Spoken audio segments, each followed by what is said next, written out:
Thank you, everybody. Okay, hello. Welcome again. And I have to thank you, all of you, for being here, especially the people in and around Boston. It's beautiful outside, so you deserve a special thank you. And the ones joining us from outside of Boston, wherever you are, we thank you. A special thank you for making time in your day to be with us. Before we get to the actual content of our meeting, just a couple of housekeeping things. My wonderful volunteer assistant, Gina, say hi, Gina. Hi, everyone. Yes, she's going to be like my third eye and help me with a few things, especially the chat feature.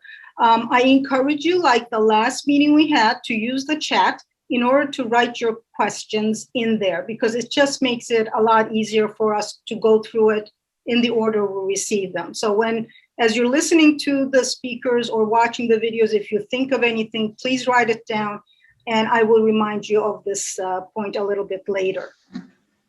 Now, today, as you read in the original invite, we are discussing quite a heavy subject.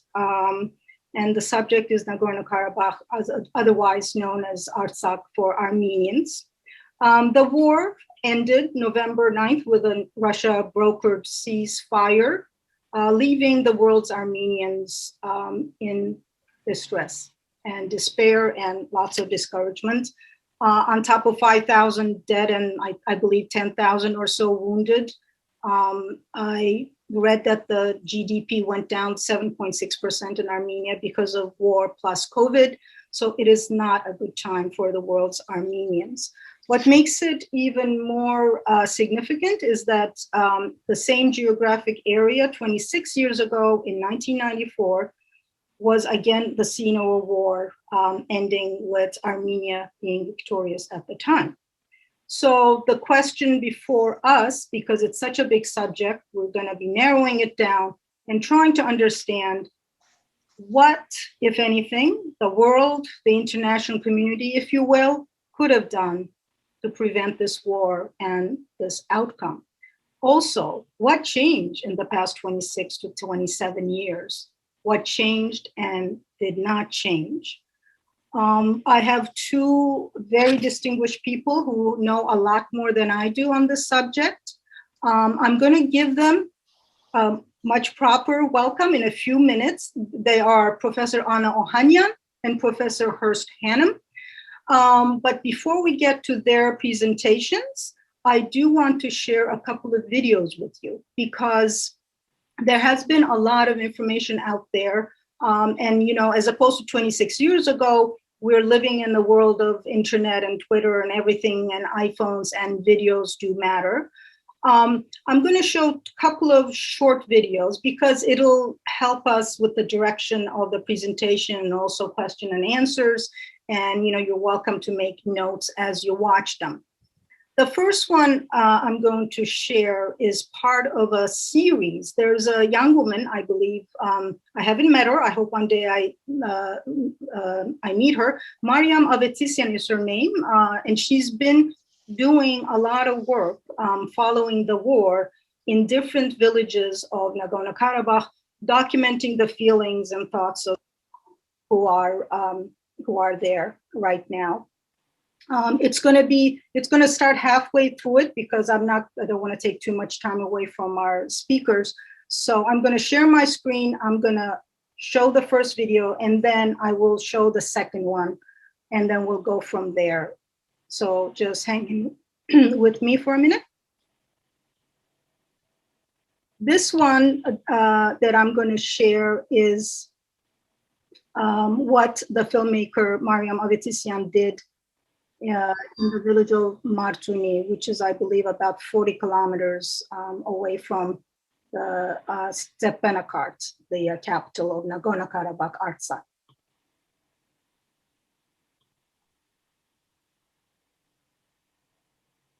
It's starting a little bit later in the piece, but I want you to listen to it for about a minute and a half to 2 minutes.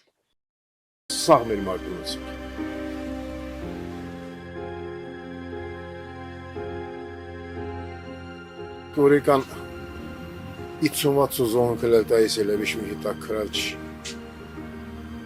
Գելանին какой-нибудь не стадиону հոտե մտահոգվին եւ ընդհանրապես վեշմինիսկի թա օզիաչեն խառնվին, թա վախալն խառնվին, թա ընդհանրապես այդ այրա դիրքորոշումը մին քրփ Ղարաբաղ վերևեր Իրանանա հասայսիա ներկայացնում քուչի վերևեր ազատություն ընդհանրապես խաղաղ կյանք ուզում Պակիստանա բռնած Իսրայելը դուսեկած Թուրքիան Էլ Ադրբեջանը ասում չու վեր Մարիանետ կայես խաղամը լոխես քրփապետությանը իրա դրած սաղ աշխարհքս թողալն մաս ասես կարակե մաչին ու իրանքել վիդիցիլի գրասենյակն էին զբաղեցնում մարդու իրանքն էին պաշտպանում թա հյուր իրանքն էին պաշտպանում թա հյուր իրանքն էին սահմանափակում իտեր չգիտում մուկ մարդ չէ մուկ ապրելու իրանք չունենք մուկ արժանապատվություն չունենք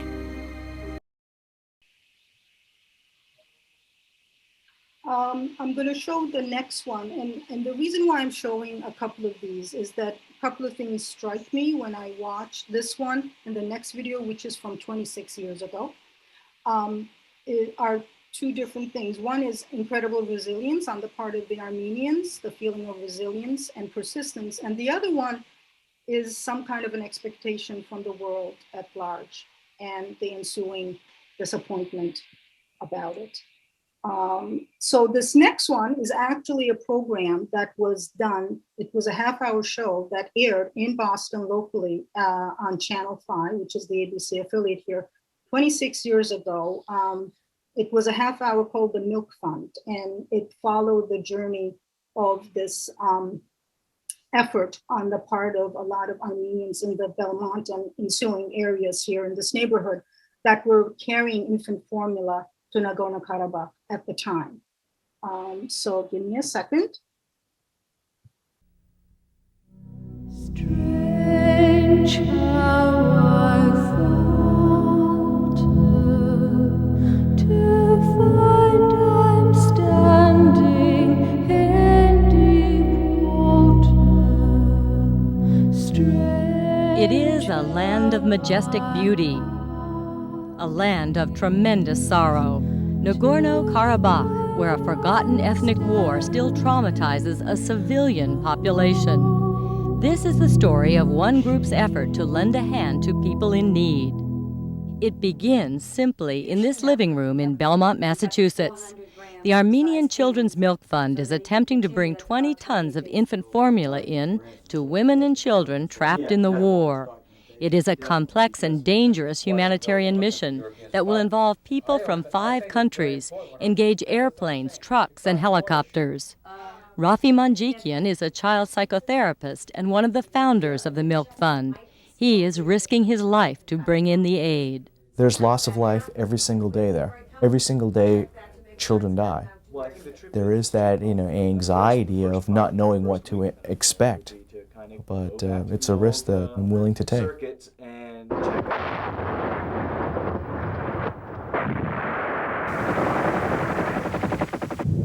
The killing fields of Nagorno-Karabakh. The Armenians living here were cut off from the rest of Armenia by Soviet planning under Stalin, which left it as a semi-autonomous enclave within the borders of Azerbaijan. When the Soviet Union collapsed, the people of Karabakh sought their independence, but newly independent Azerbaijan viewed this territory as its own and moved to control it. What began as pogroms and ethnic rifle skirmishes quickly escalated into all-out war. Today, the Armenians are locked in a bloody stand for self-determination against an Azerbaijani government determined to take the land militarily.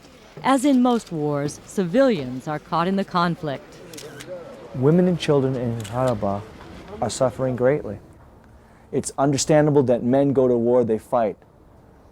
Women don't go to war, children don't go to war to fight. These people are being victimized by this war.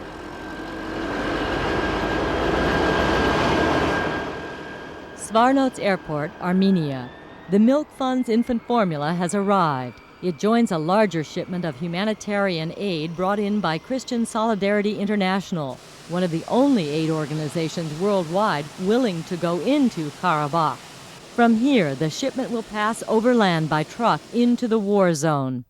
Baroness Caroline Cox is the Deputy Speaker of England's House of Lords. She is leading an international observer delegation as part of the operation. Baroness Cox has traveled to Karabakh 19 times, dodging bullets and bombs in an effort to focus world attention and find a peaceful resolution to the conflict. What is particularly tragic about this war is the fact that Karabakh is this little blockaded, besieged enclave.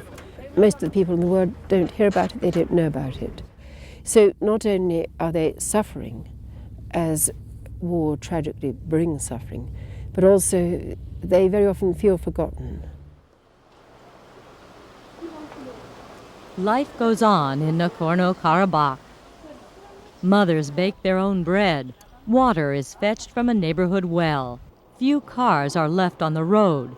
People lead what seems 19th century lives, not by choice, but by the necessities of war. Stepanakert is a city of women, children, and the old. Virtually all men of fighting age are on the front, just a few miles from here. There are tremendous losses. Virtually every family has a relative, an immediate family member, someone that has died.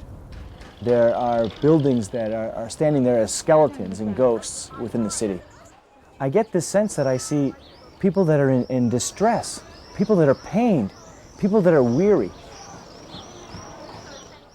A year ago, Azeri troops held the high ground and pounded this city with as many as 400 missiles a day, forcing the residents underground. Armenian forces lashed back, taking the land in a military offensive. Azeri civilians were killed and thousands displaced. Since then, life has been calmer for the Armenians here. The city is outside Azeri artillery range. But in recent days, a new kind of terror has begun to victimize the civilian population: aerial bombardment. Just an hour after its arrival in Karabakh, the delegation's first meal is interrupted by 4 bombs dropped from 30,000 feet. An old woman out collecting wood a half a mile away is killed in the blast. The war does not stop for international observers. With the continuing military offensives against civilian targets, the suffering is horrific. The number of casualties coming in is shocking. It's just going on all the time. And the international political community doesn't really seem to want to engage. Thank you for watching those. And with that, I'd like to actually turn to our speakers. I'm going to introduce Professor Hurst Hannum. Professor Hurst Hannum is Professor Emeritus of International Law, has taught courses on international human rights law, minority rights, public international law, international organizations, and nationalism and ethnicity. His focus is on human rights and its role in the international legal and political order, including in particular issues of self-determination, minority rights, and conflict resolution. His scholarly work has been complemented by service as consultant and advisor to a number of intergovernmental and non-governmental organizations, including the UN High Commissioner for Human Rights and Department of Political Affairs.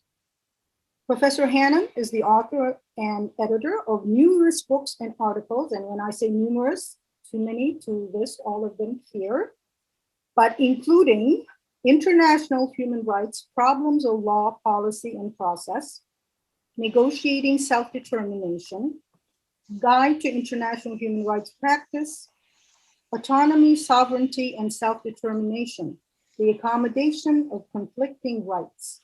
His most recent book, Rescuing Human Rights, A Radically Moderate Approach, was published by Cambridge University Press in 2019. And he serves on editorial advisory boards of Human Rights Law Review and Human Rights Quarterly. And that is by no means the whole entire bio for Professor Hannum. Thank you for being here. Professor Anna Ohanyan is Richard B. Finnegan Distinguished Professor of Political Science and International Relations at Stonehill College. She's also a non-resident senior scholar in the Russia and Eurasia program at Carnegie Endowment for International Peace.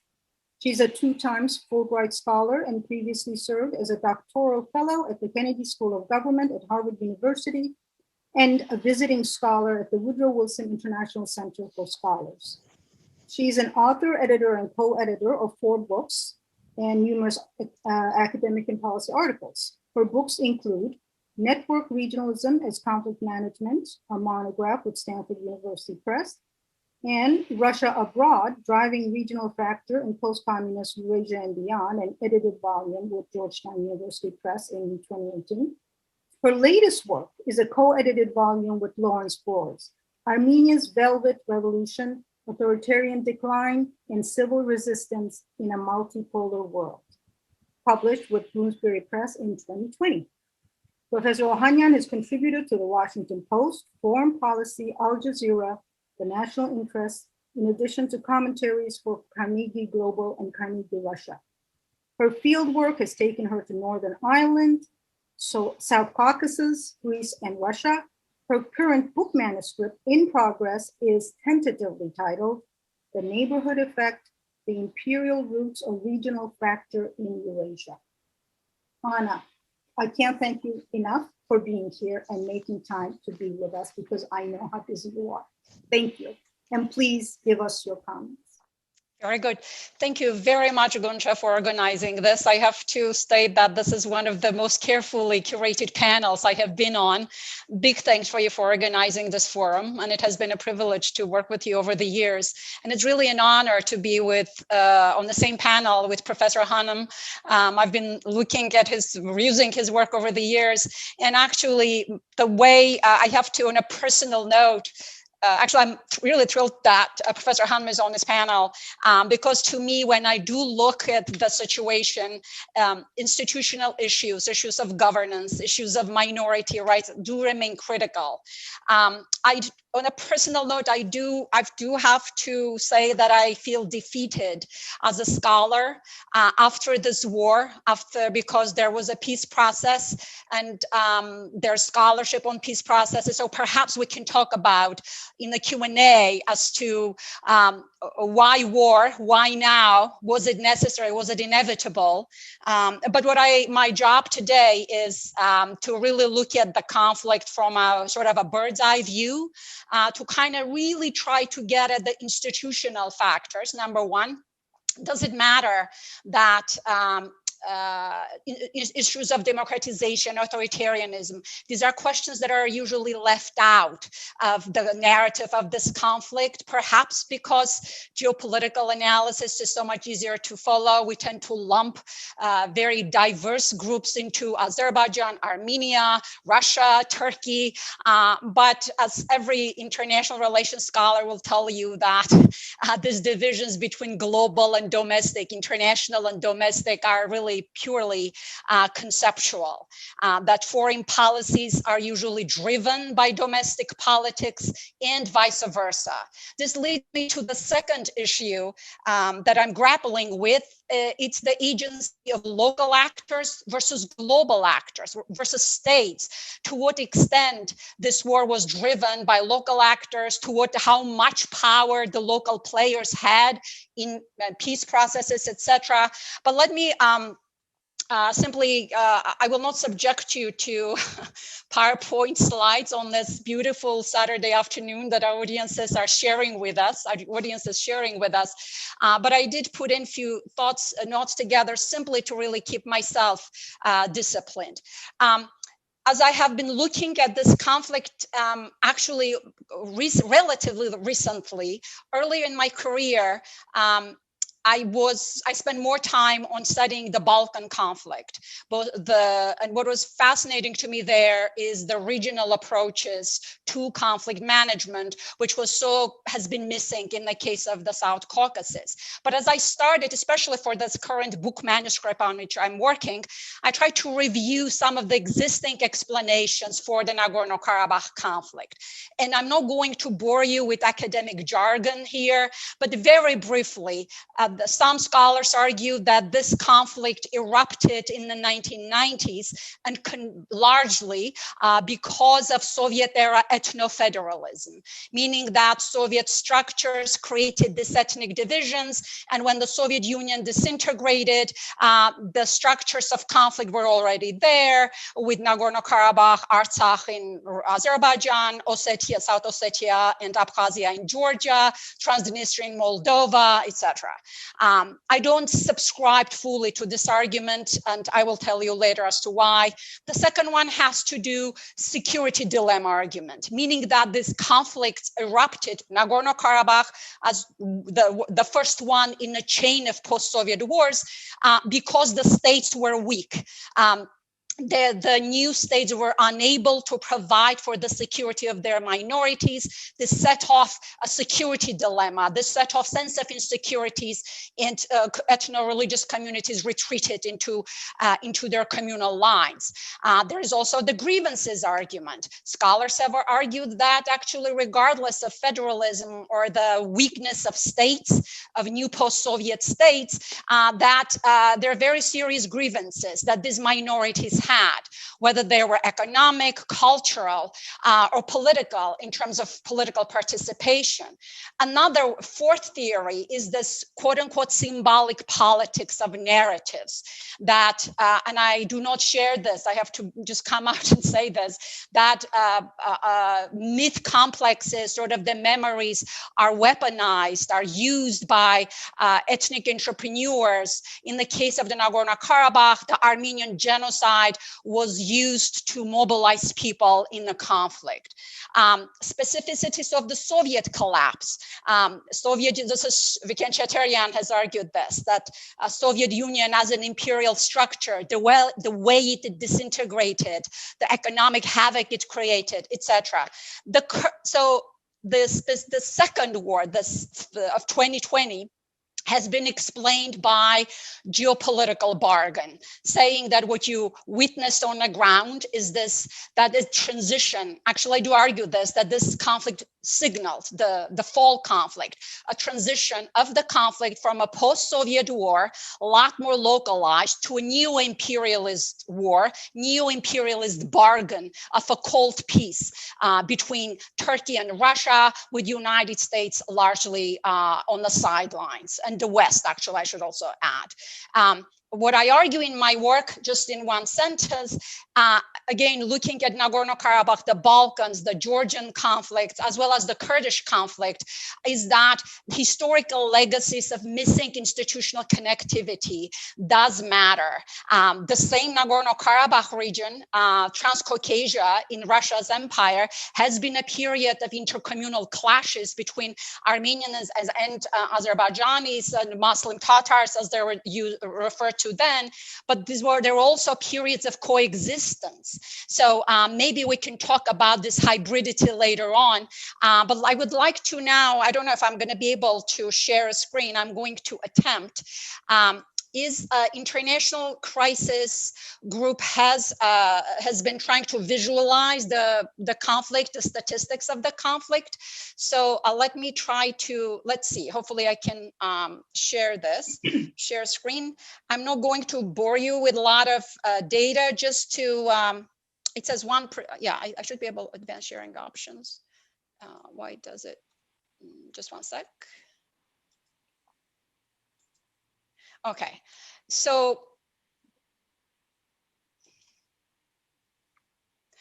what you see here are the reports of interwar incidents between 2015 to 2020. Right? This actually refers to the use of the weaponry. And as you can see, as you navigate, that the green one stands for special operations, the yellow is drones, it's the red one, the heavy weaponry that you want to keep an eye on. As you can see that over time, while the conflict traditionally was analyzed as a low intensity conflict, simply because the skirmishes or the low casualties at the border would always be below 25, So over the years, you see that a lot more heavy weaponry and drones have been used. Another data that I wanted to show you has to do with the levels of casualties. This is important in respect to understanding the dynamic before and after the Velvet Revolution. I think this is it. No, yeah, this is the Armenian and Azerbaijani interwar casualties. And what is fascinating to me here, look at this level.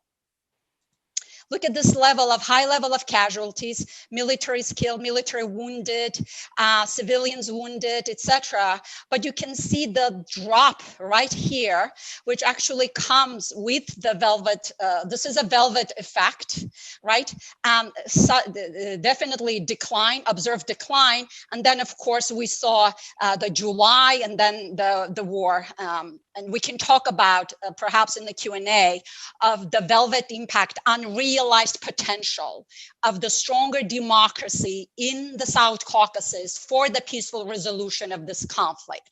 I think this institutional dimension gets lost in the narrative, heavily geopoliticized narrative, unfortunately. Now, in terms of the global trends, looking at the data, and I like how Gonca is framing this in then and now, and I try to follow the template that she provided. What has been interesting is that this conflict has been really anachronistic, meaning that it has been moving against the overall trajectory of trends in similar global conflict data. After the Soviet collapse in 1990s, the first Nagorno-Karabakh war, what you see is in between all the way until 2010s, there is a dramatic decline of ethnic conflicts and internationalized state formation conflicts. And this decline has to do, is linked, actually, researchers, this is not my research, others who have been looking at, is linked by greater accommodation of states of group rights, regional autonomy, inclusion, and democratization. So because of all of this accommodation, both democratic and authoritarian states have been moving in that direction and really reducing the propensity of violent armed conflict. So Nagorno-Karabakh conflict obviously has not been following this trajectory. And I do argue that authoritarianism in Azerbaijan is a systemically important and unconfronted factor in understanding why peace processes did not work. And this also applies to Armenia before the Velvet Revolution. Now, also in terms of then and now, while in 1990s the states were weak, so perhaps there is an argument there's some currency to the argument that the state weakness in Armenia and Azerbaijan had to do with the violent eruption of this conflict. But currently, both states have had 30 years to build states, and they're administratively much stronger, some more heavily militarized than others, right? And also you have Nagorno-Karabakh, Artsakh Republic, that has built institutions of self-governance. And that, I think, singularly important for the regional stability as a whole. So what is also different about this conflict is that this is a very clear break of the conflict from being a lot more regional, a lot more localized, or the post-Soviet war, to a regional cluster that now connected with the Syria conflict. And Turkey here has been the engine in making the connection in terms of bringing the mercenaries, Syria, as well as Pakistan, and really an assertive and not constructive engagement. So Turkey was the only actor, unfortunately, that was nudging Azerbaijan to continue militarily. So if you're looking at the region that Russia comes out as a constructive player, you probably need to step back and say that something is off. What is also different between the two periods is that authoritarianism and a lot of hybridity then within the region right? This new state, even Armenia was not democratic. It was liberalized. There are protests and movements, etc. But what you see now, much stronger democratic institutions in Armenia as well as in Georgia, it matters. And unfortunately, militarized victory consolidation, outcomes of wars deepen authoritarianism in Azerbaijan, in victorious states. And this is also a loss for Armenia in that respect. It does matter for Armenia as to what happens domestically in Azerbaijan. Also different is that back then the world was a lot more liberal, right? There was greater engagement by international community and international organizations. And right now the world is kind of moving towards a lot more authoritarianism. And that definitely world order shapes the choices of the political elites on the ground. Back then, Russia was quote unquote a Western friend. Right now, Russia is a foe at best. In regards to Turkey, Turkey was also very different back then. Turkey was a lot more liberal, a lot more predictable. And since then, Turkey has experienced dramatic democratic declines, which again is a huge loss for the regional stability here as well. In terms of, and I probably do not have much time, and I will conclude with this by introducing this notion. Professor Hannum probably will know this author, Wallenstein. I'm really fascinated by his scholarship of quality peace. What he does with this research is that tries to offer a framework of assessing how to evaluate outcomes, either through victory consolidation, militarized outcomes like you saw here, or even the World War II was a victory consolidation, right? But they, in Europe, militarized outcome, but they both resulted in different conditions on the ground.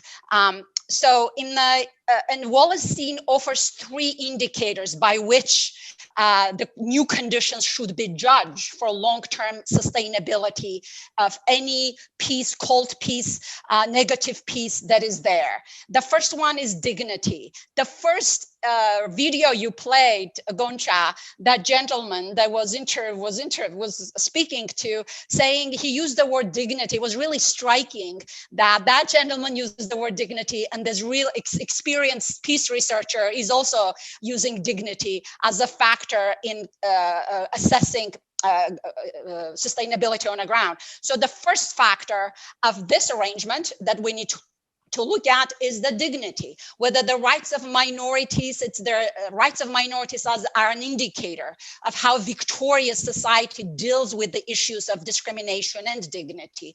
And unfortunately here, as I'm so eager to look at peace building potential in the region, it's very difficult to make a case because the Aliyev regime is engaged in mass scale cultural erasure in Artsakh, cultural revision and appropriation. There are numerous churches, thousands in Nagorno-Karabakh, in Artsakh, that could have been used as an opportunity for peace building.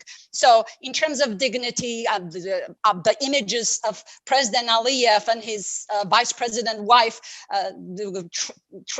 visiting the region and promising to erase the Armenian letters from the churches and khachkars, that's not helpful. That does not signal that this is a government that is willing to consolidate its territorial victory and really move ahead in a constructive manner. The second one is security. Transparency on armaments, disbanding armies and ex-combatants. Here, in contrast, you see joint military exercises with Turkey, capture of Armenian hostages after November 9th, which he then uses as fuel to produce a political crisis inside Armenia, and continuously gloating that he sees no status for Nagorno-Karabakh, that Armenians will be lucky if they receive a cultural autonomy and that conflict is resolved. And predictability. Aliyev does have typical autocratic credible commitment problems, meaning that can he be trusted when he negotiates, blocking access for fact-finding missions, for UNESCO, hostages. These are all some of the factors that make it difficult to envision peace-building engagement. And this is ironic because the agreement, Russia brokered agreement agreement actually does have points they promise great connectivity for Azerbaijan and the Nagorno-Karabakh exclave. So there is a lot that Azerbaijan should be excited about. Aliyev himself, Azerbaijani oil-dependent economy is not a sustainable model. Diversifying economies does require openness, open trade. So it is really shocking to me that with this Russia brokered agreement that is it's so favorable to Azerbaijan, the Aliyev regime chooses the particular path on which he's on. So I'll conclude just simply to say that I will continue to look for pathways of envisioning peace building potential in the region. But at the same time, we have to keep in mind that Aliyev does have an incentive. He has a Lukashenko problem. This war erupted during the pandemic. This war erupted at a time when Lukashenko was fielding protests. And you saw the decline, right? The velvet effect. Stronger democratic pole in the South Caucasus with Armenia and Georgia did create pressures on Aliyev regime, and he actually strategically pulled in Turkey to consolidate his regime. That's definitely important dimension to the conflict. I'll stop here, and I apologize if I went on for too long. Well, no, don't apologize. Thank you. That was an amazing array of ideas and thoughts and information, and very good food for thought. Professor Hannum, please, can you give us your thoughts and feelings about this? And is there, as your book says, a moderate approach to the human rights situation in the Karabakh region?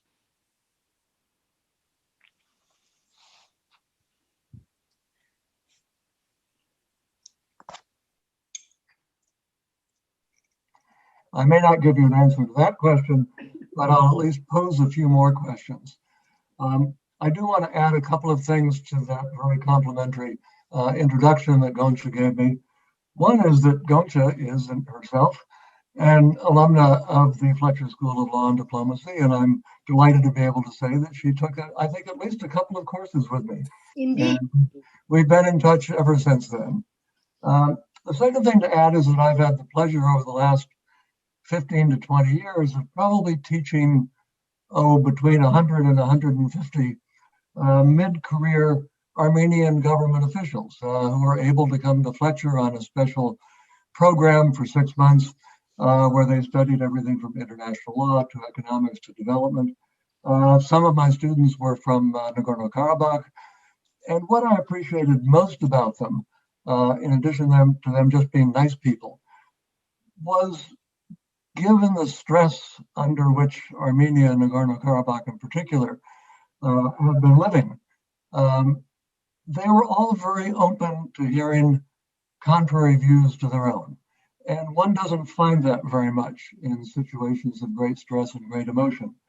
What I would like to do for just a few minutes is to continue to contextualize what we're talking about today. And to say some things with which I expect you will disagree. Since I'm not grading you, you can do that freely. What I'd like to do is to focus on a word that came up several times in the second video, and that is self-determination. That's what this is supposed to be about, that Armenians in Nagorno-Karabakh have the right to be their own state or to join with Armenia, and it's no one else's business. Unfortunately, that's not what self-determination means.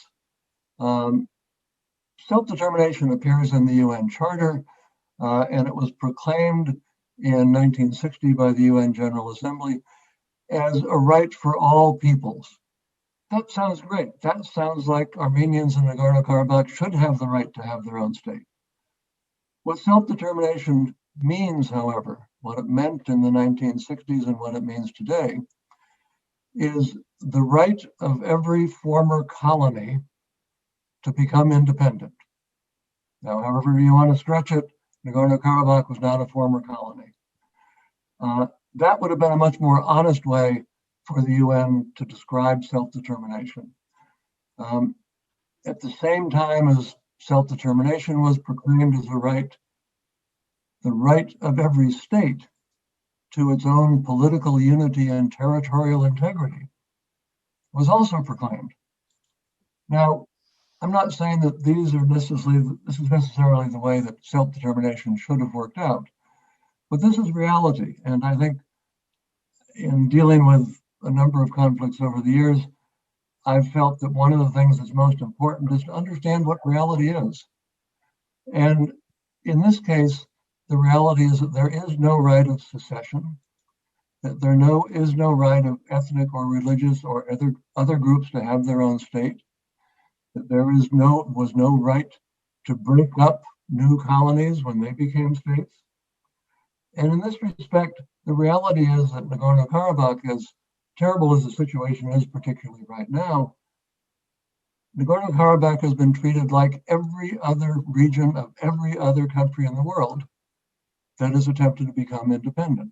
And I'm very thankful that Anna gave us this view of the ethno-nationalism that broke out in the 1990s at times when there were a number of new states, they were weak, and you had a chance, by fighting, to achieve your political goal of being a state. And the transition was from the UN international law perspective of colonies explicitly rejecting the notion that ethnic groups or so-called nations within those colonies had any right to break away and form their own state. And then to replace that with the right of every people, going back to the 19th century when it was a political goal within Europe particularly, the right of every ethnically or religiously or linguistically defined people to have their own state. It's not surprising that what I've described to you as self-determination is very conservative, because international law is made by states. There are lots of non-governmental groups and others that try to influence and do influence the way that law is made, and human rights would be a good example of that. But states are reluctant, for obvious reasons, to make it easy for secessionist or other movements. The law that I've described to you is not handed down on golden tablets. Many people don't pay much attention to international law, and international law can be changed. But it is the setting in which we have to understand the conflict between Armenia and Azerbaijan today. The fact is that no state in the world has recognized the independence of Nagorno-Karabakh, including Armenia, which is quite surprising.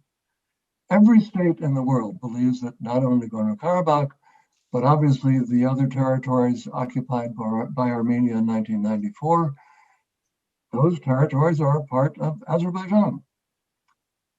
And no outsider has ever said, government or official outside or international organization has ever said, that there is a right that Azerbaijan was prohibited, either by law or by politics, from reclaiming its territory. And so frankly, as someone who's not an expert in the region, I was surprised at how surprised people were that there was another war last year. What did you expect any country to do that had been invaded by its neighbor and had a good chunk of its territory, much larger than Nagorno-Karabakh used to be, occupied for the last 25 years, in a situation that had caused the expulsion, the fleeing, whatever you want to call it, of hundreds of thousands of Azeris from the conquered territories. I'm not suggesting that the Azeris are right politically or in a humanitarian sense or ethically, but they are on the side of the law. And the law, insofar as it comes from other countries, is not favorable. As I said, we can change that. And one way we can change that is by finding agreement. And that's where we come to the words in which I think the second video ended, which is the role of the so-called international community. For the last 25 years, the international community has done nothing about the conflict between Armenia and Azerbaijan. The so-called Minsk group, co-chaired by France, the United States, and Russia, has held meetings and has accomplished absolutely nothing. And it seemed always to me to stand to reason that once one of the two states became powerful enough, this particular self-determination conflict would be resolved in the same way it was in 1994. That was not by agreement, it was by war. In war, many people are killed.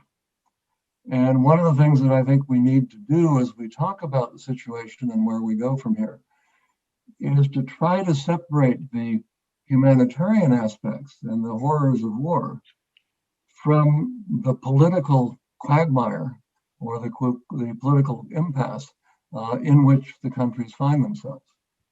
As I say, I'm not trying to persuade you that my view of self-determination is the correct one, or that self-determination shouldn't change.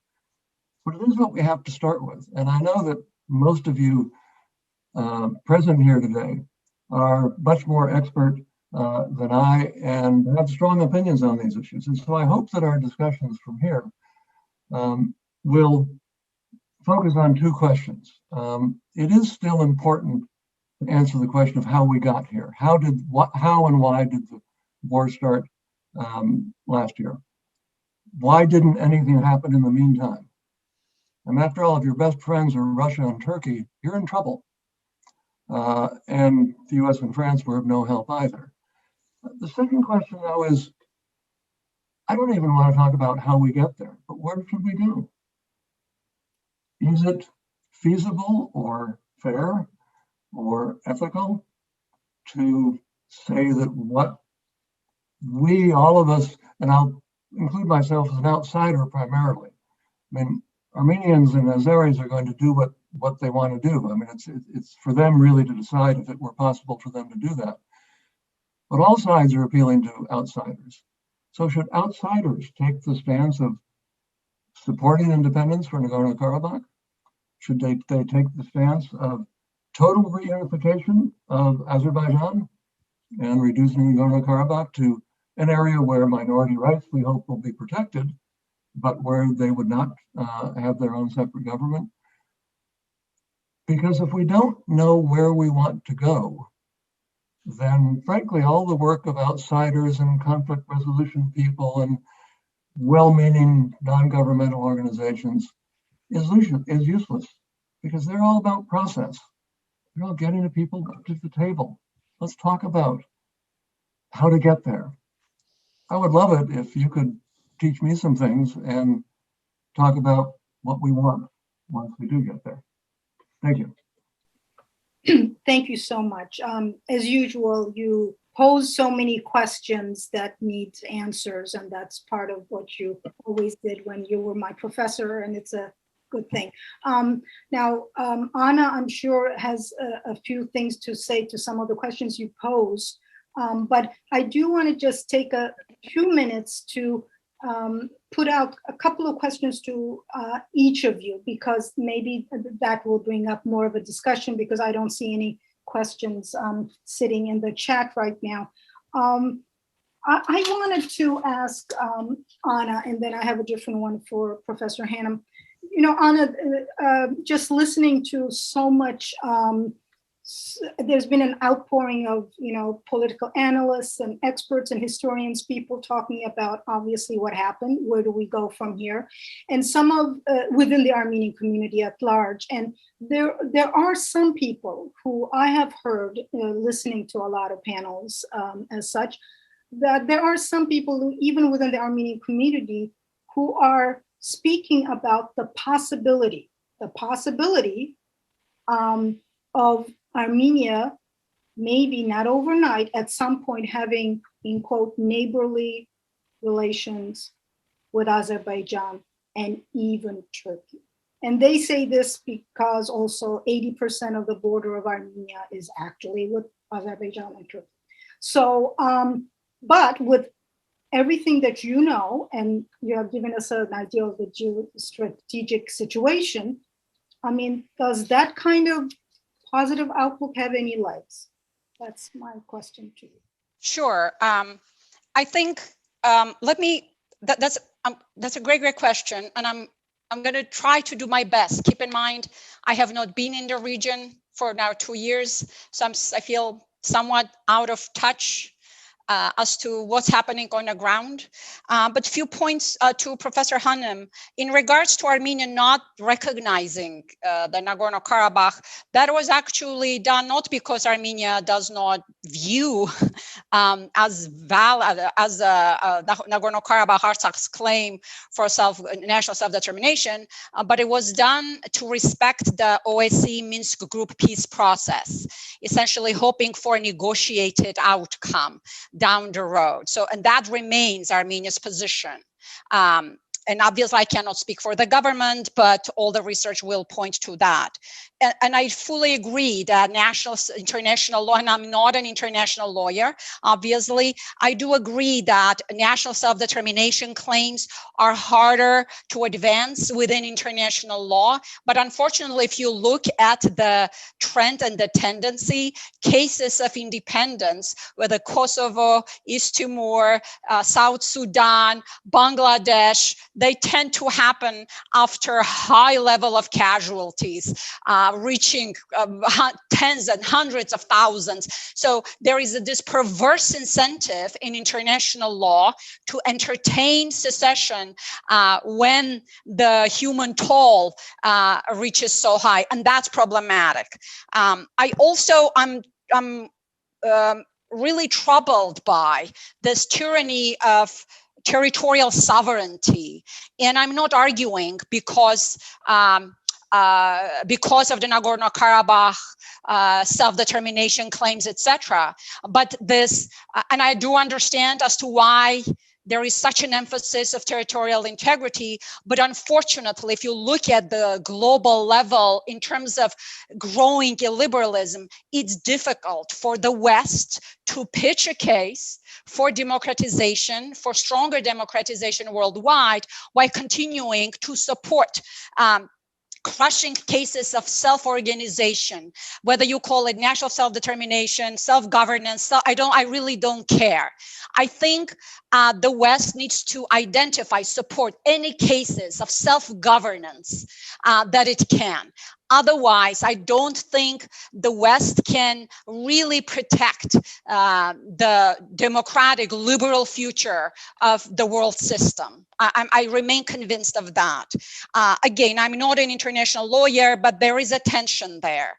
If Azerbaijan, and we have to keep in mind, neither Soviet Union nor post-war Azerbaijan have had experiences, although I should probably, in the case of the Soviet Union and Soviet Azerbaijan, with some differences, but essentially cases, regions that succeed in overcoming conflict. If you're looking at Latin America, for example, if you're looking at the Central Europe or the Baltics, cases that succeed in overcoming armed conflict happen to be regions that are liberalized, and they also have geopolitical stability. So these two factors seem to nourish. So if Azerbaijan democratized, right, moved in that direction, it would be, personally, honestly, I would not be worried for the condition of Armenian community in Azerbaijan. But the war was horrific to watch when Azerbaijan is bombing the very entity that it says it wants to claim, it wants to govern after the war is over. Hospitals, cultural sites were attacked. You cannot make an argument that you're going to reclaim these territories while continuing attacking civilian sites in the process. So that's I don't know how to go about that the sort of this tyranny of territorial sovereignty, but I do remain convinced that cases of self-organization, representation are critical. In regards to the prospects of engagement, I honestly, and probably very few will share within Armenian community and in Armenia this view. But I think Armenia-Russia alliance, Russia is actually, while Turkey is walking around saying Erdogan is using actively neo-Ottomanism to explain its foreign policy, if I study Turkish foreign policy, I would not call it imperial. True imperial policy would not pick a side in a conflict. That's exactly what Russia did. Russia has never sided on either side of the conflict. Russia's behavior was quite predictable. While Armenia assumes alliance with Russia, Russia is playing a regional game in the South Caucasus. So Armenia, I do not see an alternative for Armenia down the road not to engage with Turkey. It's very difficult to imagine after this war, after what Erdogan did during this war, President Erdogan did during this war. It's very hard to imagine, but structurally, it makes a lot of sense for Armenia to engage with Turkey, considering that actually, in contrast to Azerbaijan, there's a lot more civil society in Turkey. Things are difficult in Turkey right now, but there's a lot of human rights infrastructure in Turkey. And if you're looking at Azerbaijan, most of the human rights voices are outside. The same rhetoric that Aliyev is using. I'm sorry. This is my child's online piano lesson. I hope she picks it up from. Just one sec. Anna, by the way, is amazing. She's okay. To me a super mom. Yes, raising. Sorry, I just closed writing books and everything else that she does in her spare time. Just some multitasking, really. So again, there's a lot more sort of connecting points in Turkey, but this militarization again consolidated Aliyev tremendously, and there was a chance. I think the velvet potential was there. The fact that Aliyev bulldozed through the OSCE Minsk process, this is a process that he boycotted, that he undermined regularly by not allowing. I served on the board of several peacebuilding organizations. More than once I have traveled to Georgia specifically to meet with Azerbaijani students, but at the very last minute he would pull the plug. He has been preventing any civil society contacts. Any peacebuilding project worth the name requires civil society engagement. Things improved in Armenia after 2018, and I remain convinced that if time was allowed, there would be stakeholders that would push for concessions, that would push for the same outcome that the war essentially produced, return of the neighboring territories. And this militarization, I feel strongly, this was not necessary, this was not inevitable, there's always an alternative. Thank you, Anna. Hurst, did you want to say anything, or can I go ahead and? I certainly have a couple of things to say, but if you want to ask your question first, well, I can do both, and then we can get everyone else involved. Yes, because I'm still not seeing anybody asking a question, because I know there's a lot that the speakers can talk about.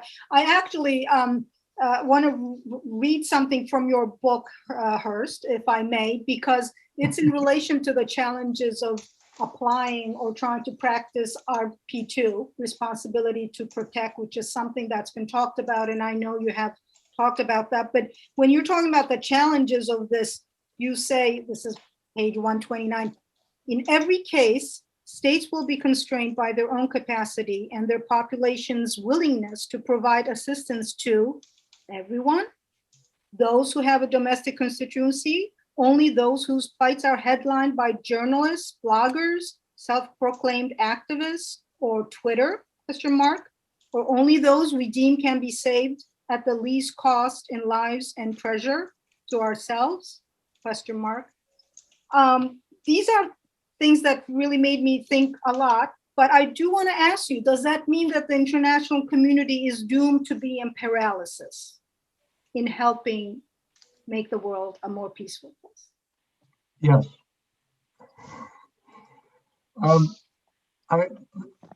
The responsibility to protect, as some of you may know, was put forward as a great leap forward that, in addition to the state itself, which has the first responsibility, that the so-called international community, including individual countries, should go to the aid of those who needed protection. Everyone thought that was a good idea in Europe and North America because they were the ones doing the intervening. The rest of the world, which were going to be the targets of these interventions, thought it was a terrible idea. They looked back at their own history and said, over the last 100 years, thank you, we've had too much intervention, not too little. So I think it was rather an arrogant and ill thought out Western invention that has basically gone nowhere. War is generally not a very good way of stopping war. Sometimes it is. I mean, the Second World War is a good example. But I don't want to end on that entirely cynical note. In response to Anna, I actually agree very much with what you said. I deliberately ignored talking about corruption and incompetence in Armenia and authoritarianism in Azerbaijan, but both of those situations have obviously contributed to the impasse. In the very first book I wrote on this topic back in 1990, before everything started to fall apart, I tried to make an argument exactly along the lines you suggest, that self-government or self-organization might be something that we could think of as a human right, but it stopped short of being independence. No one has ever died or carried a flag for autonomy, self-governance. They want to be independent. And there simply isn't any state around, with the exception of the UK and Canada, which at least have been willing to entertain the idea that Scotland and Quebec, respectively, might eventually leave the Union. There isn't any state that's going to put up with that. The successful cases that you mentioned were all due to outside force. Kosovo is quasi-independent and still not recognized by Serbia or by the UN because of NATO. NATO bombed them into independence. India bombed Bangladesh into independence. South Sudan won a 30-year-long war against the rest of Sudan to be able to achieve independence. You're right that we tend to pay attention only when there is a great deal of loss of life. But there are two answers to what we should do next. One is to make it easier and to say, oh, okay, we're going to recognize self-governance or independence much more readily, particularly in situations where the country concerned doesn't have a very good human rights record. The other is to say, we're never going to recognize it unless there's a war, and then the winner takes it all. The latter is closer to the approach that has been followed, but frankly, both diplomats and NGOs and academics are not always honest when they talk to national groups that would like to be independent about the likelihood of that happening. And what they don't do is to focus on what the real problems are. And in most countries, and for most oppressed minorities, the issue is not we have to be independent and have our own seat at the United Nations, but is we need to stop being discriminated against. We need to stop being killed. We need our human rights respected. And that's generally true for the rest of the population of that country too. That to me is a much more fruitful direction in which to work, although we happen to be at a low ebb at the moment, than to try to imagine a situation where everybody who wanted to be free based on their ethnicity or their religion, or simply their location, I suppose, would have a right to be free. South Sudan is not a very nice country these days, and it's free. Where are the Azeris in Armenian-occupied Nagorno-Karabakh? None of them have invited to go back to the homes that they had for generations as well. And so freedom doesn't necessarily, and independence are no guarantee that human rights will be respected or basic ethics and morality. I think you're absolutely right, though, that the way forward is to try to make every country into Canada, where a rights-respecting country, where there is not a lot of discrimination against ethnic minorities, will consider the possibility of a rights-respecting part of that country separating. Again, Quebec and Scotland. But Spain isn't a bad place. And you see how Spain reacted to a movement for independence in Catalonia that was based on nothing more than greed, as far as I can tell. It wasn't because Catalans were being discriminated against or because they didn't have any authority in the government or because their culture was threatened. And so Spain reacted like every other country would. I think that it's impossible for countries to expect that the territories they control now will be the territories that they control 100 years from now. Of course, there has to be change. And the challenge is to do what we can as outsiders to ensure that change is at least more peaceful, if not entirely peaceful, than it has been in the past. Thus far, we haven't done a very good job with that. Thank you so much, both of you. We do have a couple of questions that have come in, and I'm going to give the choice of, so first is from Lema Shehadi, and the other is from Flora Kishkagian. And they can, they have the choice of, I can read the question, or Lema, if you'd like to actually ask your question online right now, you can go right ahead by unmuting yourself, if you want to, Lema. Hi. Hello. Sorry, I'm with family, so I'm just hiding. Oh, okay, hiding is all right, but you have a good question, so please share it. I just wanted to know what will be the, how did the conflict affect Armenia's Velvet Revolution, and what will be the future of it?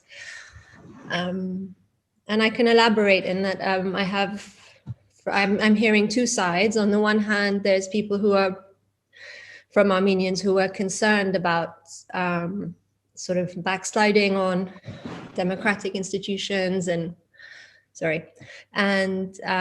democratic backsliding. And on the other, there's people who criticize Pashinyan for having tried to uproot the system while he was in power and say he left Armenia weakened.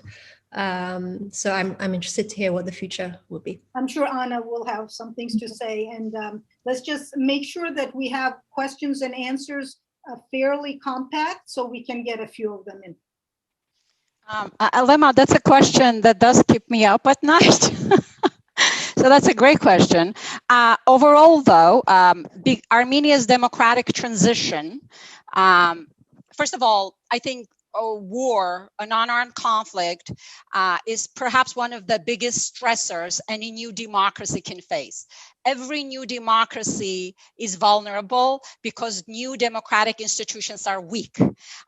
What has been positive and in the case of Armenia is the specific signature of Armenia's Velvet Revolution, because it came about as a result of non-violent civic disobedience campaign, which was decentralized, it was experiential. Studies show that democratic transitions that come about through non-violent civic disobedience campaigns have a better track record of consolidating later on. So, immediately after the war, the same forces that have been I call them authoritarian reserves, and this is essentially the previous elite that is left out in a new system.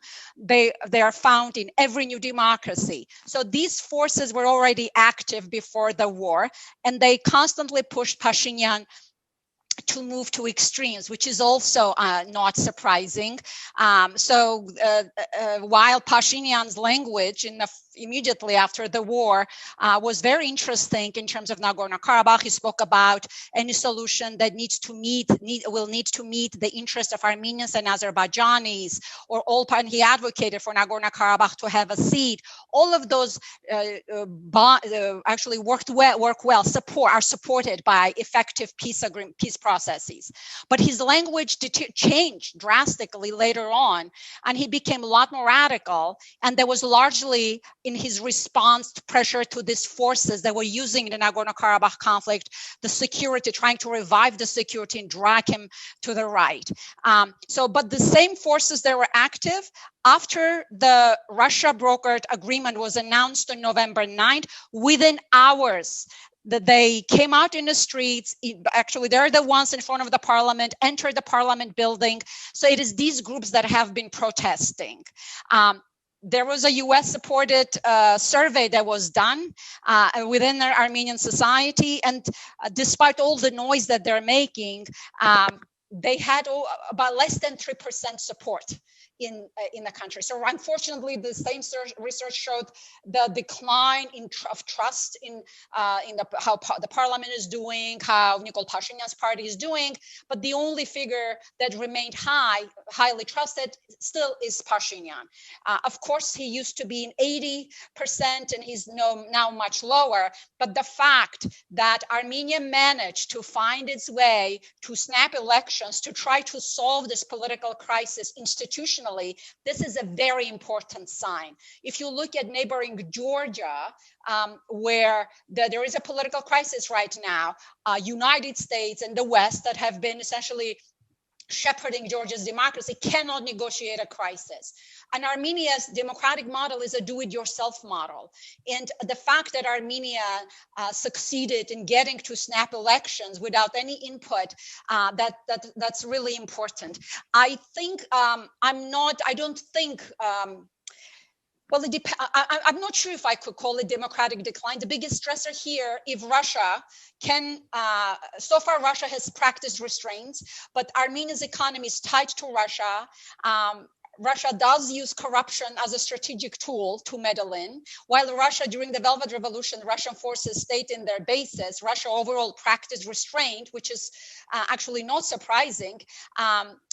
Russia does have instruments to meddle in if it wants. All it has to do, sometimes Russia will let in a statement contradicting the Pashinyan government and create stability, because it's a democratic state. It's easier to manipulate a democratic state than if Armenia was authoritarian in some respects. And Azerbaijan does have, because the agreement has so many uncertainties and vagueness, that is used by Aliyev regime to try to continuously press Armenia's new democratic political processes. I do remain optimistic. I do have a piece that is coming out in Al Jazeera comparing Armenia and Georgia.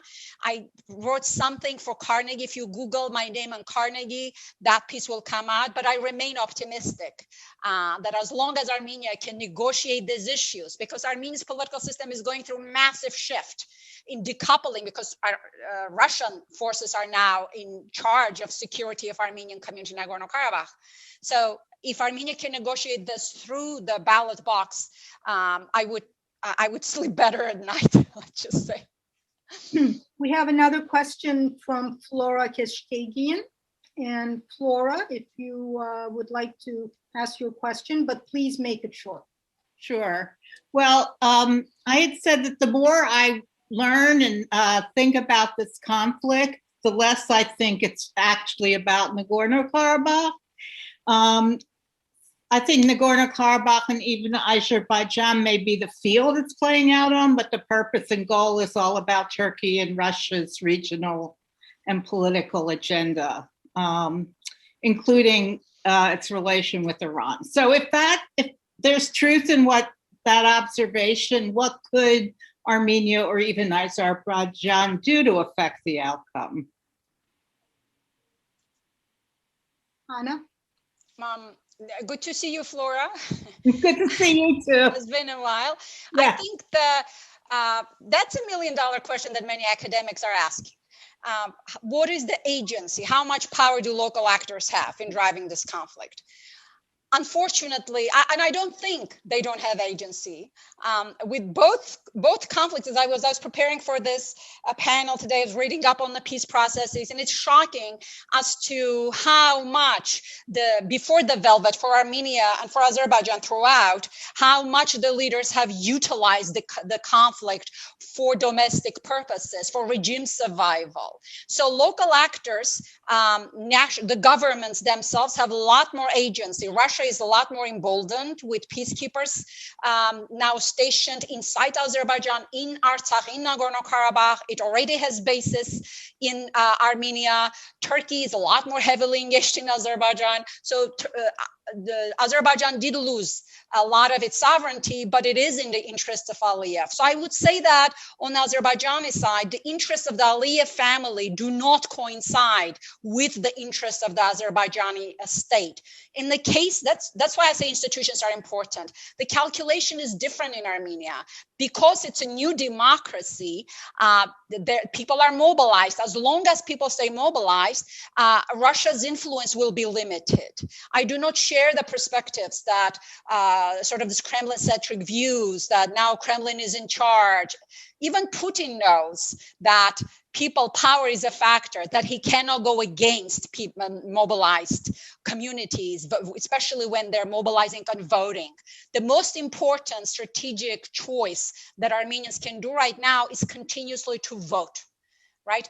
So that's number one. In case of Azerbaijan, I would hope that civil society, opposition forces has been so suppressed, and that's just not good for the region as a whole. So I would say that the national governments have a lot more agency, and as long as people, and the politics in the 21st century is going to be a lot more three-tiered. People protests are on the rise. While we have democratic declines, you also have people mobilized extensively. So I don't think these geopolitical players, of course they're important, but I don't think they can fully call the shots. Hurst, did you want to say anything? No, I wouldn't disagree with that.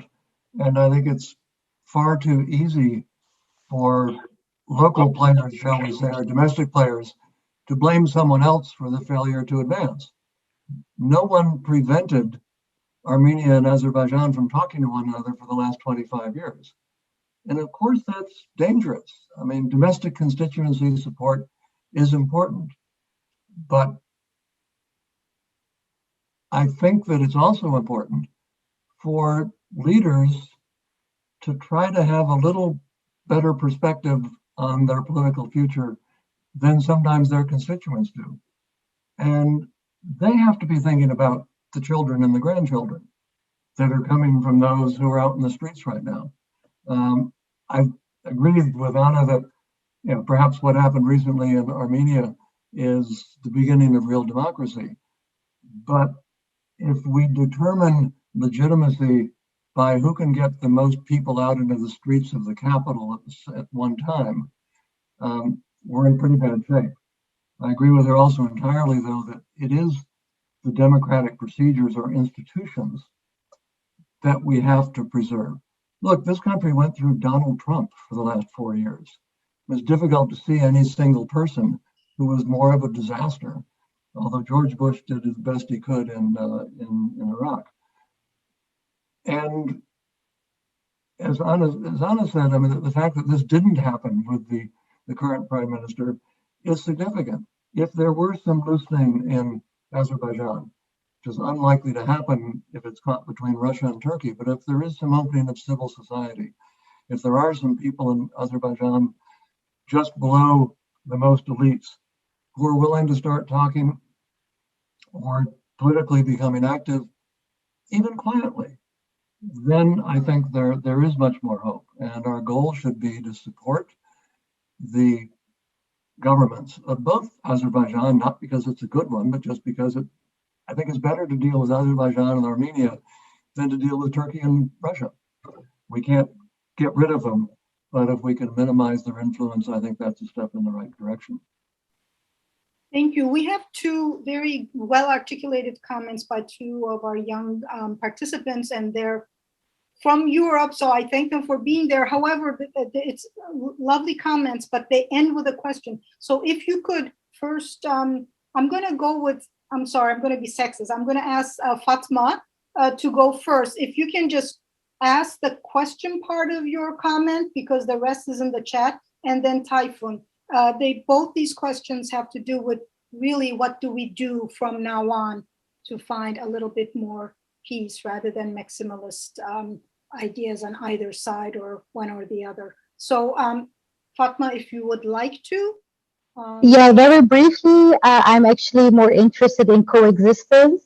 So what is the just and humanitarian way to come to peace So yeah, basically that's my question, because somehow we need to live together on this planet, and how can we come to peace? And yeah, as a young person, I'm actually more interested in that than looking backwards. I want to look forwards. That was basically my question. Thank you. Thank you. Please, Anna and Hurst, whoever wants to jump in. And then we have one last one. Oh, I suppose since Anna took the first two, I'll have to try to respond to that. I keep coming back to the notion of responsibility lying as close to the problem as possible, as opposed to being sought through the OSCE or the UN. And I know that's very difficult to do, but one of the few things that I learned with my work with another friend of Gonca's, Professor Eileen Babbitt at the Fletcher School, is that there's a difference between the positions that a country or a group takes and the actual interests that are behind those positions. And I mean, maybe this is an indirect way of answering the question, but the president of Armenia came to Fletcher about 3 years ago, I think, to visit some of our Armenian students. And he had I suppose, an off the record, but a small meeting where he answered questions. And someone asked him what his first priority was in terms of foreign policy. And his answer was to get Turkey to admit the Armenian genocide. And while I understood that, if I were an Armenian, I don't know if that's what I would want my president to do, as opposed to helping the country develop, making it more democratic, ensuring a safe and more prosperous society for, again, to come back to the children and the grandchildren. It doesn't mean to forget about the big things and about the genocide, but it does mean, in the sense of coming back to Karabakh, finding a solution, whether it's keeping the Lachen corridor and then making a corridor through Armenia so the autonomous province of Azerbaijan can be linked, whether it's, which I think would be a great idea, making the border less significant so that there's more free travel rather than less free travel. The only solution that's going to work in the long term is one that responds to the needs of the people, not just to their ideological positions. And I know that's sometimes very hard to identify, and people will have different views of what those needs are. But I think that's where we have to look what's hopeful. I mean, Armenia is not a rich country. Azerbaijan is a rich country, but it's not a very good country. And in both countries, I don't think there's an enmity between Azerbaijanis and Armenians. At least there wasn't until the last 30 or 40 years, the way there are between I don't know, Palestinians and Israelis, or Western Saharans and Morocco. But pragmatism, like autonomy or self-government, isn't a very great rallying cry. And what we need, to come back to plug my book, is a sense that to be radical these days is to be moderate, not by not taking a stand, but by being radical about really what counts, and that's free speech and fair trials and equality and decent housing and education. And none of that has anything to do with Nagorno-Karabakh's independence or non-independence. I don't know how to get there. I'll stop there, but I think that's what people in both Azerbaijan and Armenia should be thinking about. Well, I can't think of a better way to end this meeting, but I do want to, because Anna spoke first and gave us her comments, if there was anything she wanted to add. That is one thing I'm asking. The second thing is very different kind of direction, and Typhoon, you have wonderful articulated comments, but it was very close to Fatma's question. So I'm gonna, just in terms of timing, not go into that, but it is in the chat. We actually have, and only if they want to say anything or a question, we have two people, one behind the camera and one who was a subject of the second video I showed. One is Rafi Manjikian, who is in the audience somewhere without his camera. The other is David Skillicorn, who actually is the person who field produced and shot and edited that piece for Chronicle. If for some reason they wanted to ask a question or say anything, because they were there 26 years ago, and if they've learned anything today, and if anything surprised them. So David and Rafi, if there's anything you want to say, please come on and say it. And if not, I'm going to give the last word to Anna before we close. Well, it's Rafi Manjikian, and Thank you, I'm Rafi. grateful for you giving me the opportunity. I'd like to begin by saying hello to David. It was 27 years ago that we went our separate way once we landed in Amsterdam, and we've aged a little bit, but we're still here. One of the things that always struck me was, and I don't know if I spoke to David at that time about it, but when we left to go from Boston to Stepanakert, it was at a time when Rwanda and Burundi were having their ethnic conflict. And I remember how, again, this is at the beginning of, well, the internet wasn't even yet established, and how there was a contemporary humanitarian crisis taking place and conflict taking place, and yet how distant the world seemed from that part of the world. Here we are 27 years later, Armenians and Azeris are again caught in a conflict, and my focus over the last 27 plus years has been on the Armenian side. And my question is, to the extent, what was the Azeri experience like with my counterpart? That is, people giving humanitarian assistance and trying to make sense out of people that have been victimized, looking for their own dignity, as both of the scholars had pointed out, trying to assert themselves to live their lives as human beings, knowing full well that they may or may not get along with their neighbors, but at the end, we need to find a path forward. Azeris and Armenians will be living there for centuries to come, and finding some dialogue and some opportunity to be able to live peacefully, so that their children, their grandchildren, and the generations to follow will be able to get the benefits of a good and decent, fair life. Again, it's great to see you, David. Does David have something to say? If not, I'm muted now. You're unmuted. Okay, yeah, Rafi, good to see you. I must say that to everybody that this was an incredible opportunity and life experience to go there at that time, sad as it was.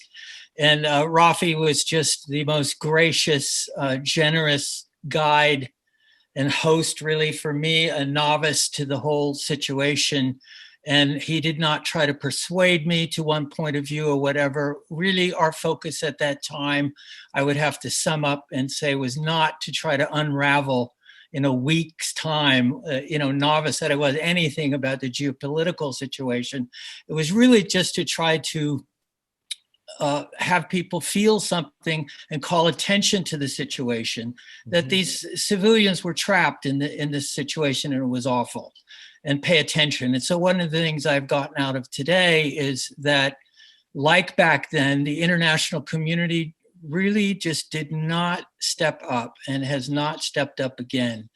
And I think this has been a really informative and refreshing discussion today. I'm happy to have been here part of it. Thank you very much. Anna, please, if you have last words, and thank you, everyone. Last words, I actually wanted to revive Tayfun Balchik's question. It is very similar to Fatma's question, and I really appreciate both. They are very kind of future-oriented. But specifically to Tayfun's questions, I don't think that we have to wait for the next war to break out, or that it will break out, and I love how you phrased it, Tayfun. What are our responsibilities to prevent this possible next war? I think as long as Armenia continues its trajectory of democratization and Georgia deepens its democratization, it does maintain pressure on Azerbaijani domestic politics. Studies, large and quantitative studies, do show, I mean, it's the quote unquote democratic peace thesis. That is, that democracies in general, they don't like wars. They need to produce economic growth. They develop, they push for openness. They work through international organizations more. They have stakeholders. They are eager to reach across conflict lines. So that's at the macro level, very long term. In studies I've been looking at regional as to why, again, some regions end up peaceful and others not. No state is able to deliver sustainable economic development if it is in a fractured region, divided by conflict. Georgia's democracy has not delivered economically, partly because regardless of Georgia's Western-oriented aspiration, Georgia is, what happens in Nagorno-Karabakh conflict does matter for Georgia, even though Georgia would kind of try to say that, no, we're different, we're looking to Europe. That's, the location matters. But in a more short term, I think the Russia brokered peace agreement on paper, it does offer, and with Russia being wedged a bit more in the region, Russia is interested in connectivity. China is emerging from the east, so Russia, to be useful, is interested in becoming an effective guarantor of connectivity. So I have advocated in my work that the West, I really do not trust Aliyev regime. He's essentially advancing what's good for Aliyev regime, not for Azerbaijan. In my writing, I've advocated for West to be engaged and work through with this Russian peace arrangement on the ground. Number one, it will keep Russia accountable. We have to be realistic.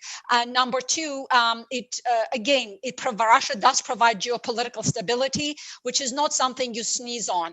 It provides enough cover for Armenia to deepen its democracy. And again, once this institution is strengthened, then you will have more stakeholders that will push for peaceful resolution of the conflict. I do hope that anti-war movements will develop in both sides. Unfortunately, there are losses on Azerbaijani side as well, but there's no public discourse there from mothers and families there to challenge Aliyev regime to have space to speak about that. So I would hope that anti-war movement will develop. The way technologies, weaponry is headed, it just will be disastrous for all involved.